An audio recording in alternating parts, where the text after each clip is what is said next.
Halo, Assalamualaikum. Halo teman-teman, gimana kabarnya? Semoga kalian selalu dalam keadaan sehat di sana, dimanapun kalian berada ya. Nah, due to this coronavirus outbreak, jadinya kita nggak bisa keluar terlalu sering, terus nggak bisa jalan-jalan juga. Akhirnya ya di rumah aja kan.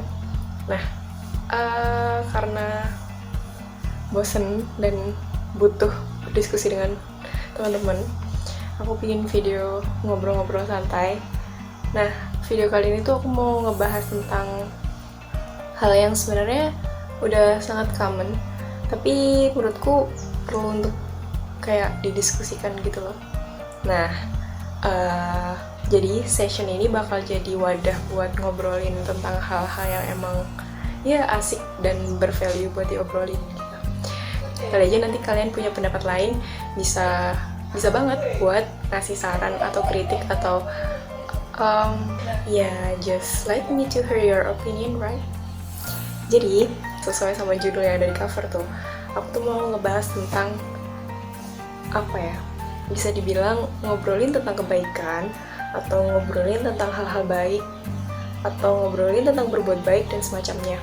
Nah, kalau menurut aku sendiri nih, baik tuh gimana ya? Salah satu kata yang sulit buat dideskripsikan tapi bisa kita rasakan gitu loh. Dan persepsi orang terhadap baik itu pasti beda-beda. Tapi yang aku percaya dari dulu sampai saat ini, sampai detik ini pun, itu aku masih percaya kalau semua orang itu baik gitu. Dan tapi banyak juga dari teman-teman yang bilang kayak nggak semua orang tuh baik, kamu harus hati-hati sama tiap orang, terutama orang baru yang kamu temui gitu. Cuman masih ngena aja di pikiranku kalau ya out of nowhere aku mikirnya semua orang tuh baik, tapi entah seberapa kadar baiknya itu kita nggak tahu, karena kebaikan orang tuh juga beda-beda gitu. Belum tentu yang menurut kita baik menurut orang lain tuh baik, dan belum tentu juga ketika orang itu terkesan melakukan sesuatu hal yang tidak baik ternyata itu adalah yang terbaik buat dia gitu. Jadi kita tuh nggak bisa mengukur kebaikan orang tuh dengan membandingkannya dengan kebaikan orang lain, gitu nggak bisa menurut aku. Nah, persepsi tentang semua orang tuh baik yang ada di kepalaku itu menurut aku karena ya seburuk-buruknya manusia pasti ada sisi baik di dalamnya gitu. Kayak pas kamu lihat seseorang yang pernah berbuat kejahatan sekeji apapun, dia tuh pasti punya sisi kebaikan di dalam lubuk hatinya gitu loh. Pun dengan orang yang terlihatnya selalu berbuat baik terus, itu juga pasti suatu saat, suatu masa atau dalam masa lalunya dia juga pernah melakukan sebuah keburukan gitu. That's why, karena manusia itu emang tempatnya salah, tempatnya dosa, tempatnya keliru, tempatnya lupa, dan gak ada manusia yang sempurna. Contohnya aja nih, video ini di-take-nya berkali-kali, dan diedit, di-cut-nya juga berkali-kali. Jadi sebuah produk, sebuah karya, atau apapun itu sebenarnya selama kita masih ada di dunia, gak ada yang sempurna, termasuk diri kita sendiri. Nah, kita tuh pasti sama Tuhan dikirimin orang-orang yang istilahnya apa ya? Cuman manusia baik tuh ada, dan mindset aku masih berkata bahwa semua orang tuh baik, tapi entah seberapa kadar baiknya. Nah, ngobrolin tentang seberapa kadar baik seseorang itu, terkadang masyarakat kita tuh mengukur kebaikan seseorang dengan hal-hal yang dia lakukan dan dihubung-hubungkan dengan positivity. Ketika dia melakukan suatu hal yang negatif, kayak udah tercerna aja sama kita kalau oh, ini orang nggak baik nih, kayak gitu. Tapi sebenarnya kita tuh nggak bisa menilai dalam batasan itu aja, karena kalau kita selalu menghubung-hubungkan dengan oh ya, you need to be positive, itu bakal mempengaruhi juga, dan lama-kelamaan akan menjadi toksik dalam diri kita sendiri gitu. Nah, menurut aku, kita tuh nggak cuma butuh that positivities, tapi juga terkadang kalau kita butuh untuk mengeluarkan atau menyalurkan tentang negativity yang kita rasakan, ya, that's totally okay. Contohnya adalah, misal nih, suatu hari aku kesel banget sama orang yang nggak profesional, dimana kita udah bikin appointment, tapi dia nggak datang sesuai dengan jam yang ada di appointment tersebut. Nah, pas aku ngobrol sama temanku nih, aku bilang, sumpah aku kesel banget karena bla bla bla bla bla bla. Yeah, that's normal, and itu merupakan salah satu cara kamu merespon dan bereaksi terhadap problem yang kamu dapat gitu. Dan kebanyakan ketika kita ngeluh atau ketika kita istilahnya showing an angry emotion, itu kebanyakan di sekitar kita pasti kayak ya udah sabar aja, terus udahlah ambil sisi positifnya gitu. Ya, that's okay. Emang setelah itu kita harus kayak ademin hati sendiri gitu. Tapi yang mau aku tekenin tuh, jangan sampai that's positivity brings the toxic to yourself. Nah, jadi kayak gitu. Terus bagi pihak keduanya nih, yang mungkin kamu jadi temen si orang yang lagi ngedumel ini, ya jangan semata-mata kamu langsung kayak kalau aku jadi kamu nih bla bla bla, nggak gitu juga. Nah, balik lagi ke poin yang tentang kebaikan tadi. Nah, belum tentu orang yang ngedumel ini tadi itu bisa dikatakan sebagai dia berperilaku tidak baik. Nggak gitu juga, karena kita harus tahu konteksnya, kita harus melihat secara keseluruhan gitu loh problem dia itu apa gitu. Nah, terus kadang sempat nggak sih kalian bertanya-tanya atau mikir tentang indah gak sih kalau semisal di dunia ini cuma ada kebaikan gitu, kayak semuanya makmur, semuanya adem ayem, terus gak usah lah ada kesalahan, gak usah ada keburukan gitu. Pernah gak sih kalian mikir kayak bagi yang muslim nih, kenapa sih Allah tetap menciptakan suatu keburukan, atau kenapa sih di dunia ini masih diciptakan sebuah keburukan atau kesalahan gitu. Nah, jadi beberapa saat tuh aku juga kepo tentang hal itu, dan aku berusaha baca-baca, terus cari, dengerin kajian-kajian gitu. Ternyata ada 3 poin utama tujuan Allah untuk menciptakan sebuah keburukan atau kebatilan di sisi kebenaran atau kebaikan itu. Jadi kalau dari yang aku baca itu, aku dapat 3 poin utama tujuan Allah menghadirkan sebuah keburukan atau kesalahan di muka bumi itu. Yang pertama adalah Allah tuh pengen kita tuh belajar untuk menjadi baik. Yang kedua itu Allah tuh pengen untuk kita tuh selalu dekat dengan Dia. Dan yang ketiga adalah Allah tuh pengen kita tuh mencari ampunan kepadanya. Nah, ibaratnya gini teman-teman, kalau tadi kebaikan itu dikaitkan dengan positivity, dan keburukan itu bisa kita katakan dengan negativity gitu ya. Nah, sama juga, positif juga nggak akan ada, dan kita sebut positif kalau nggak ada negatifnya kan. Dan Allah menghadirkan keburukan atau menghendaki adanya keburukan di muka bumi itu bisa jadi juga untuk memberikan contoh bahwa oh, baiknya tuh seperti ini, dan ya sesuai dengan tuntunan dan keyakinan kita masing-masing. Pasti dalam agama kita tuh diajarkan buat mengikuti hal-hal yang baik, dan hal-hal yang baik ini pasti udah tersusun dalam pedoman yang kita gunakan dalam hidup kita. Nah, balik lagi sama yang statement di awal, bahwa aku ngomong kita tuh nggak bisa ngebandingin kebaikan orang sama kebaikan orang yang lain, karena emang patokan kebaikan setiap orang tuh beda-beda. Tapi kita tuh bisa mengukur seberapa jauh kita bisa berperan baik sebagai seorang manusia, yaitu mengeceknya dengan sudah sesuai atau belum sih apa yang kita lakukan dengan pedoman yang kita gunakan, dengan pedoman yang diturunkan Tuhan kita untuk kita. Nah, jadi di situ poin besarnya. Terus ini nih yang paling apa ya menurutku, kadang tuh bingung juga ngejawabnya kayak gimana. Aku di sini ngomong bukan sebagai orang yang oh, ini orang udah sok baik banget ya, kayak nggak punya dosa. Enggak.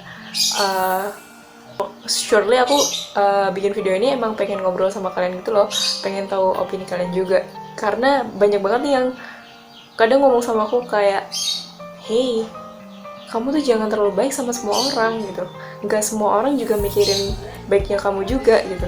Dan aku sempat mengalami itu baik di masa perkuliahan atau di masa-masa sebelumnya, dimana dibilangnya tuh terlalu baik sama orang, tapi kan aku cuma apa istilahnya, melakukan apa yang aku bisa dan menurutku benar. Jadi kayak ketika itu benar, sesuai dengan pedoman hidup aku, sesuai dengan norma-norma, dan selama tidak merugikan orang lain, ya aku bakal melakukan. Tapi kadang itu dibilang kamu terlalu baik sama orang. Nah itu gimana tuh menurut kalian menyikapi hal tersebut? Tapi aku juga dapat nasihat nih dari teman aku.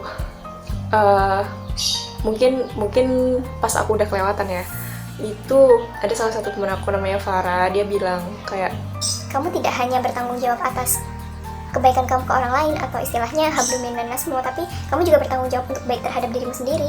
Ketika kamu lebih mengedepankan orang lain, terkadang kamu lupa buat mengurus dirimu sendiri. nah dari situ tuh aku baru kayak ini nusuk banget nih gitu. Dan ya pelan-pelan belajar, akhirnya ngerti juga tentang konsep bahwa baik terhadap diri sendiri itu juga perlu, karena kita tuh punya tubuh, punya jiwa, punya hati, yang semuanya tuh amanah dari Tuhan yang harus kita jaga juga gitu. Jadi kayak pas kita berbuat baik ke semua orang, cuman diri kita sendiri ngerasa sakit, ya agak pedih sih gitu. Jadi tapi sebenarnya tuh kayak kalau ditanya capek nggak sih berbuat baik terus, mungkin kalau berbuat baiknya yang kayak kalau secara fisik mungkin ada capeknya, karena buat berbuat baik itu juga butuh effort. Tapi kalau secara mentality or secara hati, itu menurutku berbuat baik nggak akan ada capeknya, karena ya berbuat baik tuh nggak bisa dipaksa gitu loh. Berbuat baik tuh ya emang apa ya, udah kalau udah punya niatan baik dan itu dilakukan secapek apapun atau sebesar apapun effort kita tuh pasti ngerasanya ntar kalau orang lain ujungnya seneng, kita juga seneng juga gitu. Jadi aku mendefinisikan sebuah kebaikan tuh, pertama poin besarnya adalah yang sesuai dan selaras dengan pedoman hidup kita. Yang kedua adalah tidak melanggar norma atau aturan yang ada. Terus yang ketiga, kita nggak ngeganggu hidup orang dan bisa justru melahirkan kebahagiaan orang lain itu juga. Nah di situ konsep kebaikan yang selamanya aku pegang gitu. Nah terus aku sering juga posting di Instagram itu yang captionnya istilahnya menyerukan tentang kebaikan. Terus pokoknya apa ya, kayak ngajak, mungkin di story aku ngajak orang juga tentang kebaikan, pokoknya share positivity lah kayak gitu. Nah sebenarnya tuh di sisi lain aku nggak cuma share tentang positivity aja, karena aku takutnya juga ketika aku giving that positivity terus-terusan itu bisa jadi toxic buat orang gitu loh. Di suatu momen aku juga kayak ngasih apa ya, pendapat yang emang ketika aku ngasih opini atau ngasih pendapat atau ngasih postingan, ya aku usahakan ada value-nya. Meskipun si value itu sebenarnya nggak cuma bisa didapat dari positivity gitu. Terkadang kita perlu showing our negative reaction buat kasih tahu kayak, oh ini salah gitu. Buat kasih tahu juga kayak, please dong kita buka mata terhadap kesalahan ini, atau please dong kita tengoklah apa sih sebenarnya yang udah kita lakukan selama ini. Dan poinnya di sini adalah sharing positivity itu bukan buat karena biar kita dipandang baik sama orang, tapi karena ya emang we need to bring that value, dan menurut aku itu perlu, penting. Nah terus kalau ditanya tentang apa sih untungnya berbuat baik, ya apa ya untungnya, ya pasti ada lah. Maksudnya tuh gini loh, untungnya berbuat baik tuh karena balik lagi, kebaikan tuh nggak bisa dipaksa, atau kayak you should do benevolence everywhere, every time, with every person. Ya itu bisa dilakukan, tapi balik lagi kamu juga harus baik terhadap diri kamu sendiri gitu kan. Cuman menurut aku hal itu juga sih yang aku pegang sebenarnya. Ketika kita berusaha buat jadi baik di semua tempat, di semua waktu, di semua kesempatan, nah kita tuh pasti dikirimi sama Tuhan orang-orang yang baik juga gitu. Pasti bakal dikelilingi oleh orang-orang yang bakal ngedukung dan sekoridor sama kita gitu. Jadi menurutku untungnya ada di situ sih. Segala apa yang kita lakukan itu pasti dinilai dari hati kita kan, dari niat kita yang sejujur-jujurnya, dan Allah Maha tahu tentang itu. Dimana terkadang apa yang menurut kita baik itu bukan yang terbaik buat Allah, dan sangat mungkin apa yang menurut kita kurang tepat itu sebenarnya udah yang paling terbaik dari Allah. Jadi Allah tuh Maha tahu atas segala sesuatu. Ya kita berusaha aja buat selalu berbuat baik, buat selalu menebar kebaikan, tapi ingat juga bahwa nggak semuanya di-relate sama positivity. Istilahnya kalau positif mulu, kalau positif, lama-lama bisa jadi toxic juga gitu. Jadi kayak that's totally normal to show your negative reactions in a problem or in a situation, but you should still remember about your guidance, about your religion, about your beliefness, and the others. Nah, yang terakhir nih, aku sebenarnya pengen banget ngobrolin tentang persepsi orang yang ngelihat bahwa orang yang kelihatannya lebih produktif itu lebih baik daripada orang yang kelihatannya tidak produktif. Hello, kita harus lihat itu cuma kelihatannya, kita nggak tahu aslinya kayak gimana kan. Even orang yang banyak achievement atau banyak prestasi juga belum bisa kita katakan dia lebih baik dari orang lain gitu loh. Karena kita nggak tahu sesuatu atau hal apa di balik itu semua yang mungkin bisa jadi itu merugikan dia atau jadi kekurangan dia. Nah, poin besarnya adalah balik lagi, kita tuh nggak bisa menilai seseorang, kita tuh nggak bisa menilai taraf kebaikan seseorang dengan membandingkannya dengan orang lain. Dan setiap manusia itu pasti punya kekurangan dan kelebihan, dimana plus minus yang ada dalam diri manusia masing-masing itu yang membuat kita setara di hadapan Tuhan gitu. Dan yang berhak buat menilai seberapa baik kita dan seberapa baik mereka atau seberapa baik orang lain itu cuma hak prerogatif dari Allah SWT. Jadi kalau kita mau berbuat baik, ya udah kita lakukan apa yang menurut kita baik dan apa yang sesuai dengan pedoman yang kita yakini. Tapi kita harus tahu bahwa hak asasi manusia itu juga dibatasi oleh hak asasi manusia yang lainnya. Oke, segitu aja ngobrol-ngobrol kali ini. Kalau kalian punya pandangan yang berbeda atau opini yang beda yang mungkin nggak terlintas di pikiran aku, atau kalian justru setuju dengan pemikiranku yang aku bilang tadi, silahkan komen aja. Kita diskusi aja bareng-bareng. Oke guys, semoga obrolan kali ini bermanfaat dan ada pelajaran dan value yang bisa diambil dari video ini. Tungguin aja di obrolin selanjutnya. Kalau mau ngobrol sesuatu, aku terbuka banget buat semua hal, apapun topiknya, yang penting itu bervalue dan bisa kita terapin buat mengimprove diri kita lagi, kayak gitu. Semoga bermanfaat and see you. Assalamualaikum.